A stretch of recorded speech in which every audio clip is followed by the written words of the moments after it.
හැබැයි අපි කවුද හිතුවේ අවුරුද්දකට ඉස්සෙල්ලා chat GPT ඇවිල්ලා Google එකට Microsoft එකට challenge එකක් වෙයි.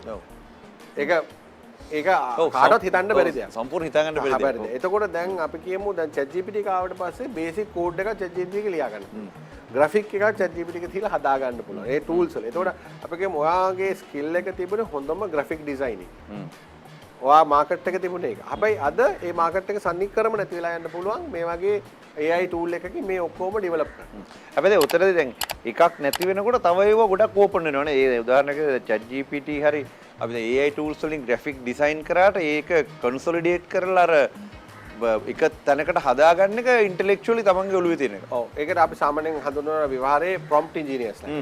එතකොට දැන් අද ගත්තොත් එහෙම අපිට prompt engineers ලාගේ ලොකු අවශ්‍යතාවයක්. මොකද ඒ AI tool එක prompt කරන්න ඕනේ. AI tool එක prompt කරපුවම තමයි අවශ්‍ය කරන අපිට ඒ උත්තරේ ගන්න පුළුවන්. අර නැති වෙච්ච jobs, ඒ කියන්නේ job ප්‍රමාණය නැති වෙන්නේ නැහැ. අතරම බැලුවොත් එහෙම මේ freelancer community එකට තියෙන opportunity ප්‍රමාණය වැඩි වෙනවා.